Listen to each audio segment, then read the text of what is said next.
أعوذ بالله من الشيطان الرجيم بسم الله الرحمن الرحيم رب اشرح لي صدري ويسر لي أمري واحلل عقدة من لساني يفقه قولي رب زدني علما اللهم فقهنا في الدين اللهم أرنا الحق حقا وارزقنا اتباعه وأرنا الباطل باطلا وارزقنا اجتنابه اللهم اجعل عملي كله صالحا واجعله لوجهك خالصا ولا تجعل لأحد فيه شيئا آمین یا رب العالمین۔ السلام علیکم ورحمۃ اللہ وبرکاتہ۔ آج ہم ابراہیم علیہ السلام کی تاریخ اور وراثت میں انشاء اللہ تعالی نیکسٹ ٹاپک جو پڑھیں گے وہ ہے اسماعیل علیہ السلام کی ازواج۔ اور اس سلسلے میں سب سے پہلے تو میں آپ لوگوں کو یہ واقعہ سنانا چاہوں گی۔ اس کو ہم تھوڑا سا دیکھتے ہیں، پھر اس کے بعد اس پر ہم مزید بات کریں گے۔ تو ابراہیم علیہ السلام کی ازواج کا واقعہ بیان کرنے سے پہلے یہ ضروری ہے کہ ہم یہ دیکھ لیجئے کہ نبی صلی اللہ علیہ وسلم اور ہماری والدہ خدیجہ رضی اللہ تعالیٰ کے درمیان کتنی محبت تھی، اور ہم سب اس سے بڑی اچھی طریقے سے واقف ہیں، اور ہمیں ان کے رشتوں کے درمیان بے شمار کس محبت اور قربانیاں نظر آئیں۔ پھر ہم دیکھتے ہیں نبی صلی اللہ علیہ وآلہ وسلم اور عائشہ رضی اللہ تعالیٰ کے درمیان تعلق کو، اس میں بھی ہم دیکھتے ہیں بے شمار قربانیاں اور محبت نظر آئی۔ نبی صلی اللہ علیہ وسلم بڑے اوپنلی اظہار کرتے تھے عائشہ رضی اللہ تعالیٰ سے اپنی محبت کا، اور دوسروں کے سامنے بھی وہ اس چیز کا اظہار کرنے سے شرماتے نہیں تھے۔ تو ہمیں ایک کچھ پیرامیٹرز اور کچھ چیزیں ہمیں جو ہے نا وہ پتہ چلتی ہیں۔ پھر یہ ہے کہ یہاں پر جب ہم دیکھتے ہیں، اس سے بھی پیچھے جائیں تو ابراہیم علیہ السلام اور سارہ علیہ السلام جو ہیں ان کو ہم جب دیکھتے ہیں اور حاجرہ علیہ السلام کو بھی دیکھتے ہیں، تو ہمیں معلوم ہوتا ہے کہ یہ محبت کی جو لڑی ہے یہ پیچھے سے جو ہے وہ چلتی آ رہی ہے۔ اور سارہ علیہ السلام کے بارے میں یہاں پر ذکر کرنا چاہوں گی کہ سارہ علیہ السلام جو کہ ابراہیم علیہ السلام پر شروع میں ہی ایمان لے کر آئیں اور ان کی شریک سفر بنی، اور ان کے ساتھ ہر آزمائش میں ان کے ساتھ رہیں، اور ان کے ساتھ انہوں نے اس بات کا ذکر آتا ہے کہ دونوں نے ایک ساتھ سفر کیا، دونوں ایک ساتھ سفر پر نکلے، ایک ساتھ ہجرت کی، دونوں نے ایک ساتھ دعوت کا کام کیا۔ وہ اس مشن کے لیے جو ہے پختہ عزم رکھتے تھے، اسلام کی روشنی کو پھیلانے میں ان دونوں نے ایک دوسرے کا ساتھ دیا، اور ظاہر ہے کہ اس سلسلے میں ان کو بے شمار قسم کی جو ہے وہ مسائل آئے، بے شمار قسم کی جو ہے وہ پرابلمز آئیں، اور اس میں ایک دوسرے کے ساتھ وہ کھڑے رہے، اور یہ مشکلات اور آزمائشیں جو تھیں وہ جو تھیں بیرونی بھی تھیں اور داخلی بھی تھیں۔ تو تو تو اس میں ہمیں جو روایات جو ملتی ہیں، جو ہم نے پہلے بھی اس کو دیکھا تھا کہ جب میں بھی وہ مصر میں بھی جب وہ پہنچے تو وہاں پر جو بادشاہ نے جب کیونکہ وہ بادشاہ جو تھا وہ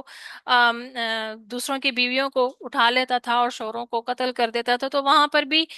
دونوں نے ایک ساتھ جو ہے وہ اس چیز کو جو ہے بیان کیا، آپس میں ڈسکس کیا، اور انہوں نے پورا پلان بنایا کہ جو ہے ہمیں کیا کرنا ہے۔ تو کیونکہ انہوں نے وہ ایک مشن پر تھے، اور ان کا مقصد جو تھا وہ واضح تھا کہ ہم نے اپنے جو ہے ایمان کو بھی بچانا ہے، اور ہم اس وقت دنیا میں اس خطے میں وہ صرف دو ہی افراد تھے جو کہ ایمان والے تھے۔ تو انہوں نے